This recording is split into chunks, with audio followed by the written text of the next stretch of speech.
संत Lucas के अनुसार पवित्र सुसमाचार अध्याय 2 वचन 16 से 21 तक। Gospel of saint Luke chapter 2 verses 16 to 21।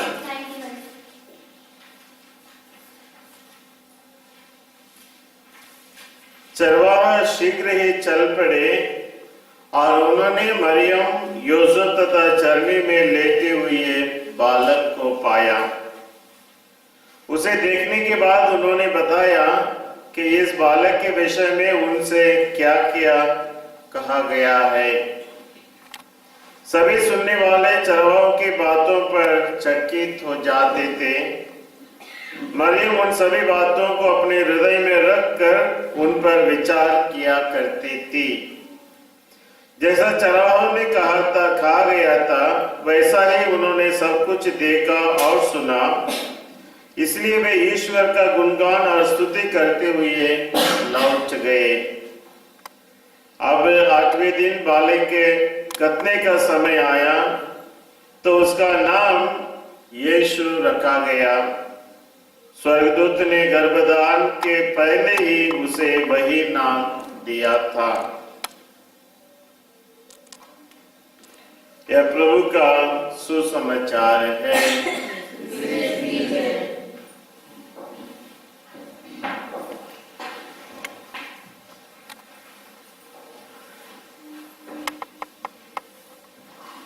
क्रिस्त में मेरे प्यारे भाई बहनों,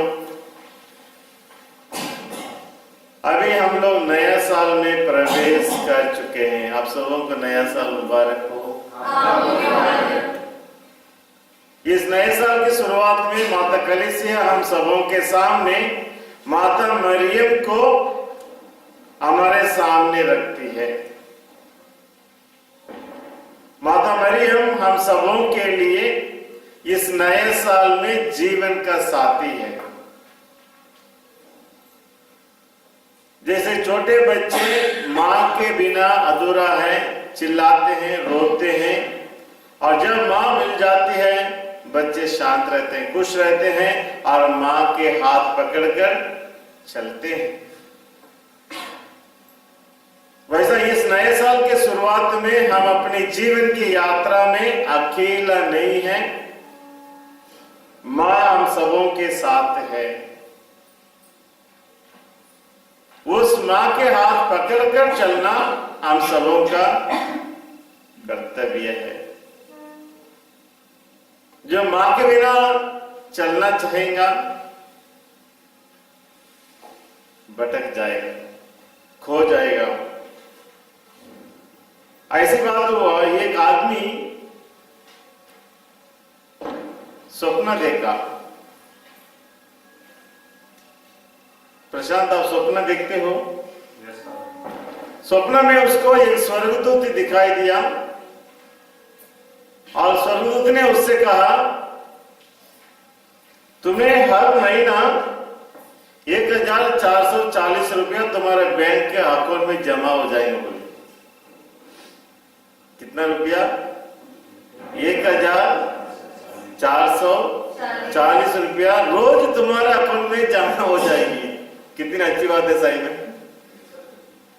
और स्वर्गदूत ने कहा, उस पूरे पैसा को तुम्हें खर्चा करना है, एक भी पैसा बचाने की जरूरत नहीं, क्योंकि अगले दिन आओ उतना ही पैसा मिलेगा। तो ये आदमी बहुत खुश हो जाता है। वही खुशी में उठकर देखता है, ये तो स्वप्न है।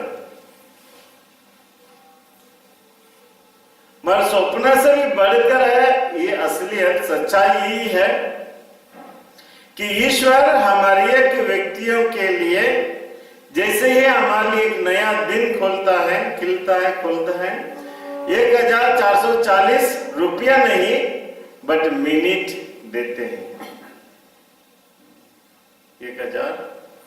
1440 मिनट हम सबों के खाते में जमा हो जाता है। उसे हम बचा नहीं सकते हैं, save we can not save it, और उसको हमें खर्चा करना ही है कि नहीं फिलोमिना? और और यदि ईश्वर हम सबों के खाते में रोज 1440 मिनट जमा कर देता है और हम उसे खर्चा करना ही है, तो हम उसे कैसे खर्चा करेंगे? माता मरियम ने कैसे इस्तेमाल किया और हम कैसे इस्तेमाल करेंगे? माता मरियम ने कैसे इस्तेमाल किया? उसने अपने जीवन में सही समय पर, सही वक्त पर सही निर्णय लिया और उसने अपने वक्त को प्रभु के लिए समर्पित कर दिया। यस लॉर्ड, मैं आपकी दासी हूं कहकर 1440 मिनट को वो क्या करते हैं? उस उद्देश्य के लिए, जिस उद्देश्य के लिए उसने प्रभु से कहा मैं आपकी दासी हूं, मैं आपके वचन के अनुसार जीने के लिए तैयार हूं, और उस उद्देश्य से वो जीने के लिए तैयार हो जाती है टिल द एंड। उसके मृत्यु तक वह उस वचन के मुताबिक ही जीती है। उस 1440 मिनट को वह अच्छी तरह इस्तेमाल करती है। आप और मैं कैसे इस्तेमाल करते हैं? टीवी के सामने इस्तेमाल करते हैं, चलो हमारा काम सब हो गया, हम भी साफ सफाई हो गया है, अभी टीवी के सामने बैठ जाएंगे। या कोई के लोग बोलते फादर बहुत बोर लगता है आज, कान में 2 माइक लगा लो, घूमते रहो, फिर भी बोर लगता है। फिर कहां जाते हैं? घूमने जाते हैं, दोस्तों से मिलने के लिए जाते हैं। How do you spend your time? 1440 minute आपको दिया जाता है और ईश्वर चाहता है कि हम माता मरियम के समान make a right decision. Mariam के समान हम सबों को सही निर्णय लेके उस समय को ईश्वर के लिए, ईश्वर के साथ, ईश्वर के उद्देश्य के लिए हमें जीना है। यदि हम कहते हैं कि हमें बोर लगता है, चलो हम घूमने जाएंगे, ऐसे फिरेंगे फुरेंगे, then you are wasting your time. देखो अभी हमारे लिए एक नया साल का शुरुआत हो गया है। माता मरियम हम सबों के लिए एक आदर्श है।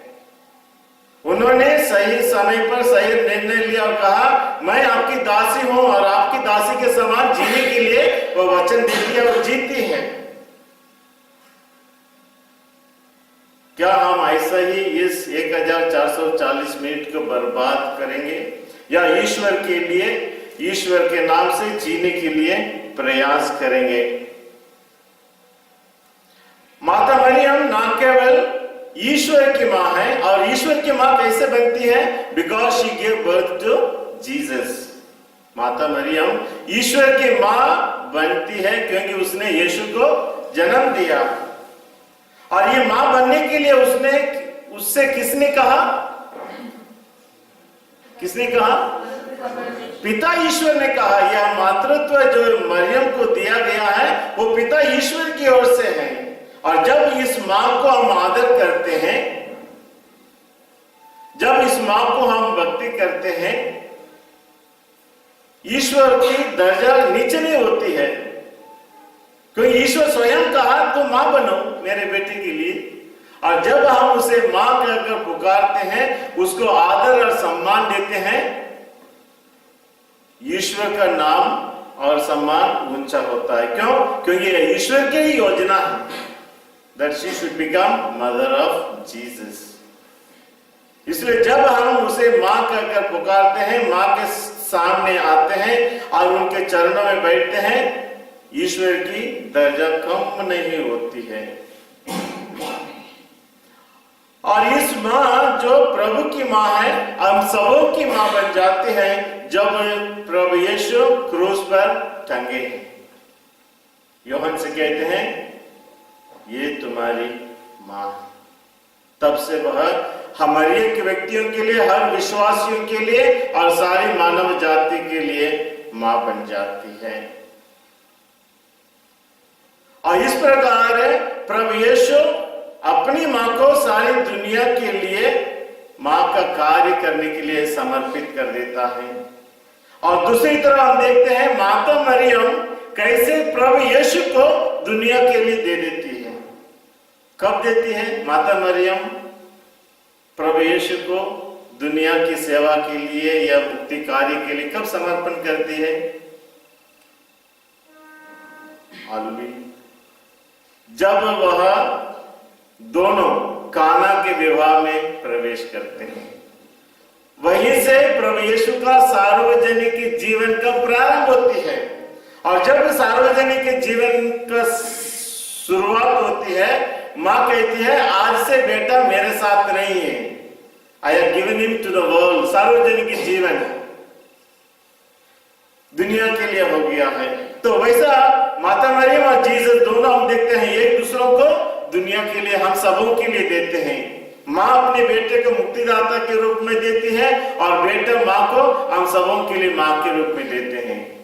Self surrender. माता मरियम कह सकती है मेरा जीवन में मेरे लिए सब कुछ मेरा बेटा ही है। अभी तो मेरा पति नहीं रह गया जोसेफ, अभी मेरा रखवाल कौन करेगा, मेरी सेवा कौन करेगा, मेरे लिए कौन कमाएगा। इन सभी बातों को उसने सोची। इससे भी बढ़कर वह माता मरियम बेटे को दुनिया के लिए दे देती है। लार्जर गुड, स्वयं अपनी स्वार्थ नहीं देखती। माता मरियम बोल सकती है मेरे लिए और कोई नहीं सहारा, मगर अपना स्वार्थ ना देखते हुए दुनिया की अच्छाई के लिए अपने बेटे को समर्पण कर देती है। और उस माँ का हम अनुसरण करने वाले हैं, उस माँ का हम आदर करने वाले हैं, अपने नए साल में साथ लेकर चलने वाले हैं। क्या उस माँ के समान आप और मैं अपना ही स्वार्थ ना खोजते हुए दूसरों के लिए हम क्या कर सकते हैं? What we can do for others.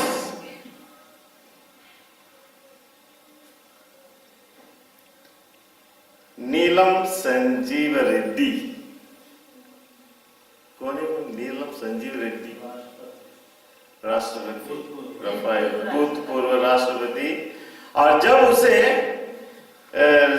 उसे चुना गया राष्ट्रपति बनने के लिए 1977 में, साइमन जब उसको चुना गया, नीलम संजीव रेड्डी ने क्या किया? सबसे पहले वो अपने गांव गया, आंध्रा में एक गांव में गया और अपने मम्मी से मिला और मम्मी का आशीर्वाद लिया। ये अपने भारत देश का परंपरा है, कोई अच्छा कार्य शुरुआत करने के लिए पहले हम अपनी माँ की आशीर्वाद मांगते हैं। तो ऐसा आप और मैं एक नया साल का शुरुआत करने जा रहे हैं और हम आप और मैं भाग्यशाली हैं, उस माँ के चरणों में बैठे हैं और उनके आशीर्वाद मांगते हैं। ये माँ इस नए साल के शुरुआत में आप मेरे साथ रहिए, मुझे आशीषित कीजिए और ना केवल मुझे मेरे साथ रहिए, मेरी रक्षा कीजिए, मार्गदर्शन कीजिए। माँ से बढ़कर यीशु को और कौन जान सकता है? फिलोमिना से बढ़कर आलविन का और कौन ज्यादा जान सकता है? माँ अपने बेटे को सबसे ज्यादा जानती है। हालांकि हम रिश्तेदार क्यों ना हो, पड़ोसी क्यों ना हो, उतना नहीं जानेंगे जितना माँ जानती है। और यदि वह माँ हमारे साथ रहेगी, माँ he is the best guide for us. हम सबों के लिए अच्छे मार्गदर्शन करने वाले, प्रभु के बारे में ज्ञान देने वाली, जानकारी देने वाली, प्यार देने वाली माँ, माता मरियम। और इसलिए हम उन्हें अपने जीवन के साथी बनाकर इस नए साल के शुरुआत में यही कहेंगे, माँ मुझे यीशु के बारे में सिखाइए, teach me more about Jesus. प्रभु को प्यार करने के लिए, सेवा करने के लिए, उनके बारे में जानने के लिए she is the right person, she is the best guide.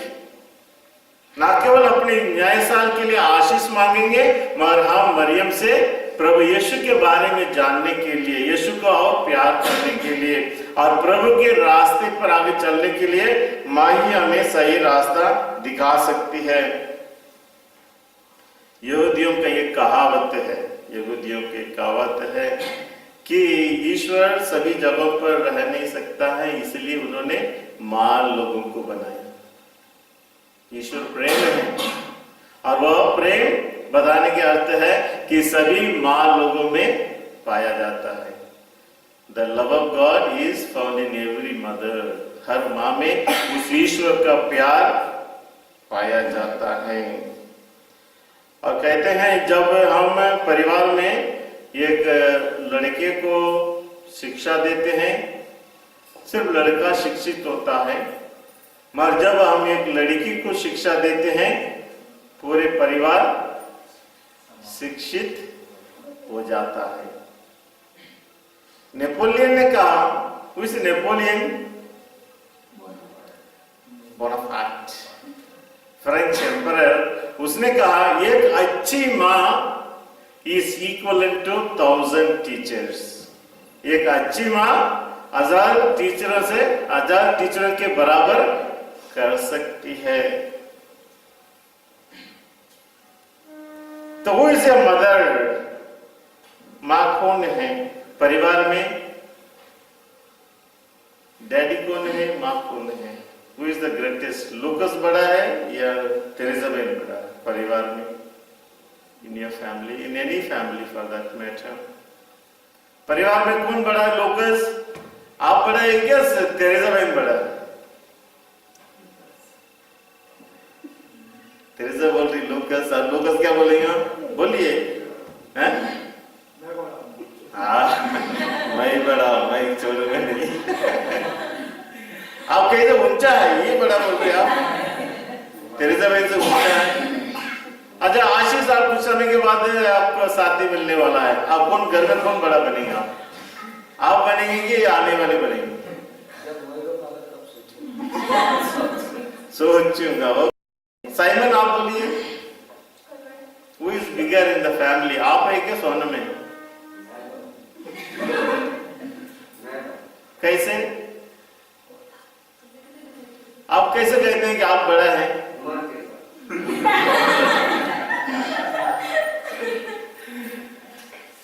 Simply see who is bigger? परिवार में कौन बड़ा होता है, पति या पत्नी?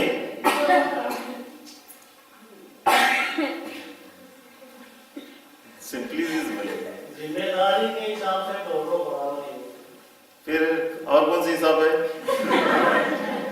जिम्मेदारी के हिसाब से दोनों बराबर होता है और पत्नी बड़ी होती है।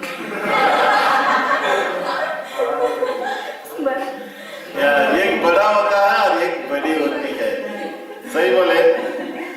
तो प्रवक्ता ग्रंथ अध्याय 42-25 में, प्रवक्ता ग्रंथ अध्याय 42 वचन 25 में, पेज नंबर 1071।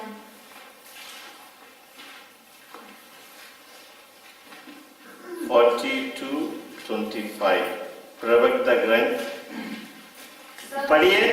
सब चीजें दो दो प्रकार की होती हैं। सभी चीजें दो दो प्रकार के होते हैं, एक दूसरे से ठीक विपरीत। एक दूसरे से ठीक विपरीत। उसने कुछ भी व्यर्थ नहीं बनाया। वे एक दूसरे की कमी पूरी करती हैं। हाँ, वे एक दूसरे के कमी को पूरा करते हैं।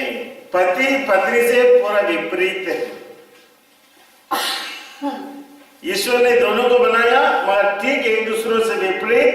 वे एक दूसरे की कमी को पूरा करते हैं। मतलब एक के बिना दूसरा अधूरा।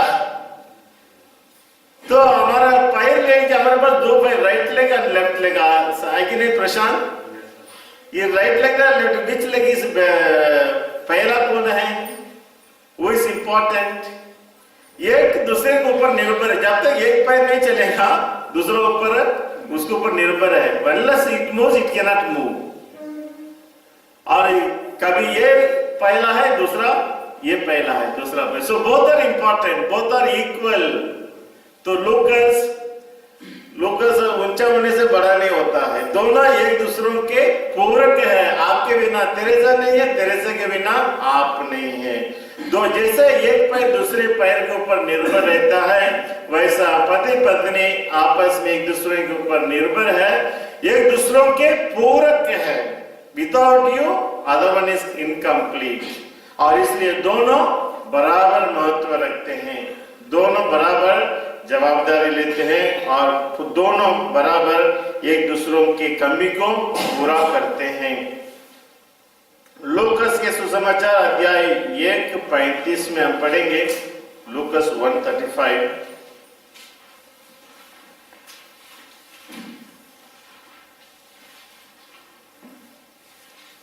लूकस 1:35।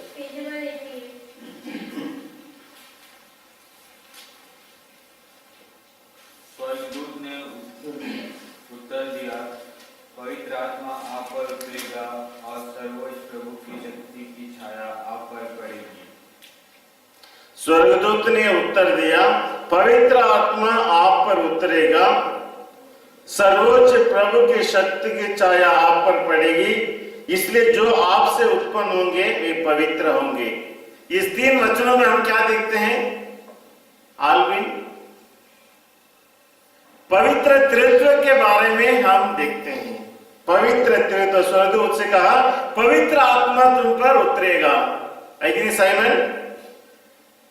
पवित्र आत्मा आप पर उतरेगा और दूसरा सर्वोच्च प्रभु की शक्ति की छाया आप पर पड़ेगी, that is God father, God the father, पिता ईश्वर का छाया आप पर पड़ेगा और इसलिए जो आपसे उत्पन्न होंगे वे पवित्र होंगे, दैट इज जीसस। यानी पवित्र त्रित्व के बारे में माता मरियम विश्वास करती है, she believes in the trinity, त्रित्व के बारे में वो विश्वास करती है और उससे पहले वह ईश्वर के वचन पर विश्वास करती है, जो भी कहा गया है और वह स्वीकार करती है, यह संभव है। So she is the first, Mary our mother is the first lady to believe in the Trinity और प्रभु के वचनों में भी वह विश्वास करती है। तो वह हमारे लिए आदर्श है, मॉडल है। एक बार ऐसा हुआ, जर्मन देश के एक राष्ट्रपति और एक राष्ट्रपति, जर्मन देश के राष्ट्रपति, उसका नाम है हिंडनबर्ग। क्या नाम है? हिंडनबर्ग, लिंडन नहीं, हिंडन, HINDN, हिंडनबर्ग। वह उसके कमरे में अपना पर्सनल रूम में इमैकुलेट कंसेप्शन, निष्कलंक गर्भागमन का एक स्टैच्यू माता मरियम का अपने टेबल पर रखा था। हालांकि वह प्रोटेस्टेंट था, जर्मनी का राष्ट्रपति प्रोटेस्टेंट होने के बावजूद भी वह अपने टेबल पर एक माता मरियम का तस्वीर रखा था, इमैकुलेट कंसेप्शन। फिर लोगों ने उससे एक दिन पूछा, आप प्रोटेस्टेंट हैं, फिर आपने माता मरियम को अपने टेबल पर क्यों रखा है? और उन्होंने यही जवाब दिया कि माता मरियम ही ऐसा एक व्यक्ति है जिसमें मैं सभी सद्गुणों का भंडार उनमें देखता हूं, embodiment of all good qualities. माता मरियम ऐसे एक व्यक्ति है जिसमें मैं सभी सद्गुणों का खदान भंडार देखता हूं। शी इज एन इंस्पिरेशन, वह मेरे लिए एक प्रेरणादायक व्यक्ति है और इसलिए मैं उसकी तस्वीर को मेरे टेबल पर मेरे सामने रखता हूं। क्योंकि मां स्वर्गदूत आकर मरियम से कहता है, तुम कृपा से परिपूर्ण है, द फुलनेस ऑफ ग्रेस। और जब ईश्वर की फुलनेस ऑफ ग्रेस एक व्यक्ति पर आ जाता है, उनमें सभी सद्गुणों का भंडार खदान खुल जाता है। और इसलिए जब हम उनको हमारा जीवन के साथ रखते हैं, उनसे हमें निरंतर प्रेरणा मिलती रहती है, उनके समान उनके सद्गुणों को अपने जीवन में अपनाने के लिए। और ये माता मरियम हम देखते हैं जब कलीसिया की प्रारंभ हुआ, है कि नहीं रेशमा? कलीसिया की कब प्रारंभ हुआ? कलीसिया का प्रारंभ कब हुई मनोती? कलीसिया का प्रारंभ मालूम ब्रदर? एग्जैक्टली पेंटेकोस्ट के समय कलीसिया का प्रारंभ हुआ और प्रेरितों के साथ माता मरियम रहती है। यदि कलीसिया के प्रारंभ में प्रेरितों के साथ माता मरियम रहती है और उन्हें संभालती है, तो इस नए साल के शुरुआत में माता मरियम हमारे साथ क्यों नहीं रहना चाहिए और उसे हम अपने संगति में क्यों नहीं रखना चाहिए। और आगे चलकर हम देखते हैं माता मरियम काना के विवाह में उस परिवार में रहती है और परिवार में रहने से उस परिवार की समस्या जो दाखरस की कमी होती है उसे पूरा करती है। परिवार की समस्याओं को निवारण करने वाली माता मरियम है। यदि काना के परिवार के समस्याओं को उसने निवारण किया, क्या वह हमारे परिवारों की समस्याओं का निवारण नहीं कर सकती? तो इसलिए वह न केवल कलीसिया के जीवन में मगर हमारे के व्यक्तियों के परिवार के जीवन में भी उन्हें उचित स्थान देना है। माता मरियम प्रभु यीशु के जन्म पर और मृत्यु पर साथ देती है। यदि माता मरियम प्रभु यीशु के मृत्यु पर साथ देती है, क्या हम भी उन्हें अपने जीवन के साथी बनाकर मृत्यु तक उनके संग क्यों नहीं रहना चाहिए? प्रभु यीशु के सार्वजनिक जीवन में भी माता मरियम उनके साथ रहती है। वैसा हम भी अपने सार्वजनिक जीवन यानी डेली लाइफ प्रतिदिन के जीवन में भी माता मरियम को अपना जीवन का साथी बनाना चाहिए। और इस प्रकार जब माता मरियम हमारे जीवन के साथी बनती है, हमारा जीवन प्रभु के सही रास्ते पर चलती है। इतिहास, टाइम इज ऑलवेज चेंजिंग, है कि नहीं साइमन? जैसे नदी बहती रहती है वैसा टाइम भी बदलती रहती है। अभी नया साल पुराना साल बीत गया, अभी नया साल बदल गया। The time every minute is passing. उसको हम रोक नहीं सकते हैं, हालांकि हम रोक सकते हैं, हमारा धड़कन रुक सकता है, मगर टाइम कभी रुक नहीं सकता है। तो हम देखते हैं माता मरियम अपने समय को अच्छी तरह इस्तेमाल करके वह इतिहास रचती है। क्या बनाती है? इतिहास में अपना नाम उसने डाल दिया है। और इसलिए माता ने स्वयं कहती है, सारी पीढ़ियां मुझे धन्य कहेंगे, दुनिया के अंत तक लोग उसे धन्य कहेंगे। उसने इतिहास बनाया, अपना नाम दर्ज कर दिया। तो हम भी यदि अपना इतिहास बनाना है, अपने इतिहास में अपना नाम डालना है, तो हम भी क्या करना चाहिए? समय के सदुपयोग करना चाहिए। एक आदमी ने लूकस अपना इतिहास में अपना नाम डालने के लिए क्या किया मालूम? कोबरा एक बार एक टीवी सीरियल में एक ऐसा आया था, द डेंजरस किस करके एक सीरियल आया था। उसमें एक आदमी कोबरा को 11 बार उसके चेहरे पर किस किया, इतिहास बनाने के लिए। तो उसका नाम इतिहास में रच गया है। तो मरियम ने इतिहास बनाती है और जीसस ने भी इतिहास बनाया। प्रभु यीशु के जन्म से ही इतिहास 2 टुकड़े में बांटा गया, है कि नहीं रेशमा? कैसे? इतिहास, पूरे इतिहास 2 हिस्सा में बट गई। क्या बोले? Before Christ and after Christ. प्रभु ने इतनी बड़ी इतिहास रच दिया कि इतिहास को 2 टुकड़े में बांट दिया, before Christ and after Christ. तो हम देखते हैं कि मरियम कैसे इतिहास बनाती है। और आगे भी देखते हैं, बाइबल में भी बहुत से लोग हैं जिन्होंने इतिहास बनाया, आज भी हम उनको याद करते हैं। For example Abraham, Moses, Isaac, ये लोग सबों ने इतिहास बनाया।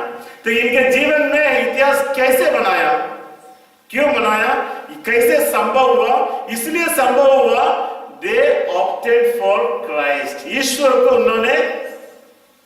अपनाया, ईश्वर के लिए अपना जीवन दिया, अपना समर्पण दिया। और जैसे मरियम ने अपना जीवन समर्पण किया, अब्राहम, इसहाक, अन्य सभी लोग अपने जीवन को ईश्वर के लिए अर्पित किया, उनके इतिहास बन गया। सो यदि आप और मैं इतिहास बनना है तो we also must surrender our life, we must say yes to God. जब हम ईश्वर के लिए यस कहते हैं फिर भी हमारा नाम भी इतिहास में आने के लिए शुरुआत हो जाता है। We must do something for God. जब हम ईश्वर के लिए कुछ करते हैं, जब ईश्वर के कार्य में सहभागी होते हैं, फिर हमारा इतिहास नाम रचता है। इसलिए यीशु कहते हैं तुम्हारा नाम स्वर्ग में लिखा जाएगा, आपका नाम लिखा जाएगा। तो इसलिए हमारा समय को बर्बाद ना करते हुए every time every minute we must opt for God, ईश्वर के पक्ष लेना चाहिए और ईश्वर के लिए हमारा समय देना चाहिए। इसाइया नबी 43:4 में हम पढ़ते हैं, इसाइया नबी 43:4, पेज नंबर 1139, 43:4।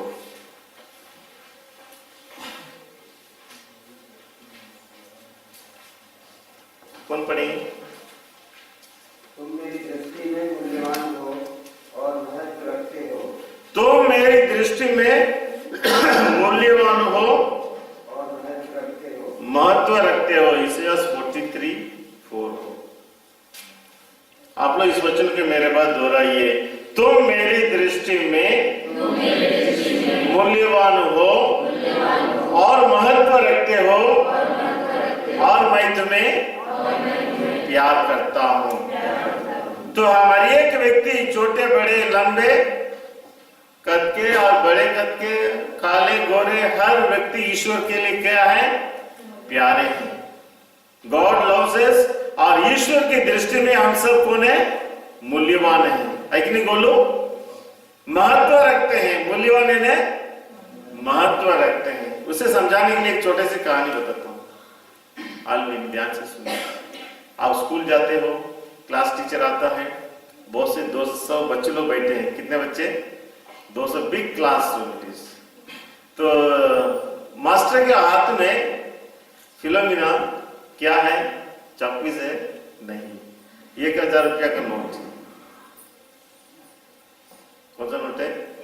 1000 रुपया नोट है। तेरेसा भाई उसने क्या किया? 1000 रुपया नोट को ऐसे हाथ में ऐसे मोड़ लिया नहीं, मोड़ लेना, ऐसा मोड़ना, ऐसा कर लेना, कचरा खरीदे बोलते हैं। व्हाट इज इट प्रशांत? उसको ऐसे मसलना, ऐसा मसल करने के बाद फिर बोलना बच्चे से, ये नोट किसको चाहिए? सब बच्चे लोग हाथ उठाए। हालांकि वो 13 बड़ा हो गया, सब लोगों ने हाथ उठाया, सबको चाहिए वो नोट। फिर उसने मास्टर ने क्या किया? वही नोट को जो हाथ से ऐसा मसल गया, उसको पैर में नीचे डाला, पैर जूते से ऐसा किया, फिर उसको उठा के बोला ये नोट किसको चाहिए? फिर लोगों ने हाथ उठाया। फिर तब मास्टर ने बोला देखो ये नोट कितना भी खराब क्यों ना हो, कितना भी पैर में भी रौंदा भी क्यों ना हो, उसका महत्व कम नहीं हो गई। 1000 रुपया, 1000 रुपया, उतना ही महत्व है। तो वैल्यू रिमेन्स द सेम। तो उसी प्रकार हमारी एक व्यक्ति कितना भी कुचला भी क्यों ना हो, हमारे जीवन में टूटापन भी क्यों ना हो, हम कितने भी गिरे हुए लोग क्यों ना हो, हम ईश्वर की दृष्टि में हमारा महत्व कमी नहीं होती। जैसे 1000 रुपया का महत्व उतना ही है, उसी प्रकार ईश्वर की दृष्टि में हम सभी जन महत्व रखते हैं और ईश्वर हमें प्यार करते हैं। और इसलिए हमें जीवन में निराश होने की जरूरत नहीं, दुखी होने की जरूरत नहीं, मुझे कोई प्यार नहीं करता करके बोलने की जरूरत नहीं। इस नए साल की शुरुआत में हम सबों के दिल में यही विचार होना चाहिए, गॉड लव्स मी। मैं ईश्वर की दृष्टि में महत्व रखता हूं। मेरा पड़ोसी मुझे प्यार करे ना करे, या मेरा दोस्त लोग मुझे छोड़ दे क्यों ना हो, मगर गॉड लव्स मी, ईश्वर मुझे प्यार करते। इसलिए वचन कहता है तुम मेरी दृष्टि में मूल्यवान हो और महत्व रखते हो। आप लोग इस वचन को मेरे पास दोहराइए। तुम मेरी दृष्टि में मूल्यवान हो और महत्व रखते हो और मैं तुम्हें प्यार करता हूं। ईश्वर आपसे कहते हैं आई लव यू। क्या आप कभी यीशु से कहते हो Jesus I love you? Simon बोलते हो? अब सोनम से बोलते हुए Simon Sonam I love you आजकल बोलते ही नहीं। यह जीसस को भी बोलो और उसको भी बोलना है। You must renew your love, so you must tell Jesus I love you.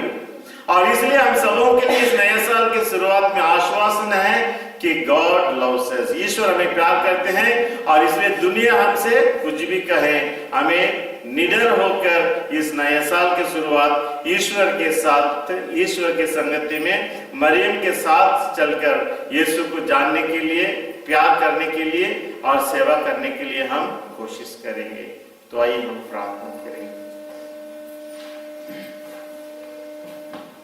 ये सर्वशक्तिमान दयालु पिता, प्रभु यीशु क्रिस्त के नाम से मैं तुझे धन्यवाद देता हूं 2013 साल के लिए, जिसमें तूने मेरे साथ रहकर संभाला है, रक्षा किया है, मार्गदर्शन किया है और मुझे योग्य समझा कि इस 2014 में प्रवेश करने के लिए, इस नए साल के लिए हे प्रेमी पिता आपको धन्यवाद देते हुए प्रार्थना करते हैं। जैसे आपने वचन में कहा, हमारे जीवन में कितना भी टूटिया क्यों ना हो, हम कितने भी गिरे भी क्यों ना हो, आप हमें प्यार करते हैं। आपकी दृष्टि में हमारा महत्व कभी कमी नहीं होता है। इसलिए हे प्रेमी पिता, लोग हमें प्यार करें या ना करें, लोग हमें अपनाए या तिरस्कार करें, मुझे आश्वासन है कि आपका वचन कभी हमें दूर नहीं कर सकता है। आप हमें प्यार करते हैं। यही प्यार के लिए हम तो धन्यवाद देते हैं। और ये प्रेमी पिता, इस नए साल के शुरुआत में आपने माता मरियम को हम सबों के माँ के रूप में दिया है। यीशु के हाथ पकड़, माता मरियम के हाथ पकड़कर यीशु को जानते हुए, यीशु को प्यार करते हुए इस नए साल में प्रभु की सेवा करने के लिए, प्रभु को जानने के लिए और प्रभु के नाम से कार्य करने के लिए हम सबों को शक्ति और सामर्थ्य प्रदान कर, हम यह प्रार्थना करते हैं हमारे प्रभु के द्वारा।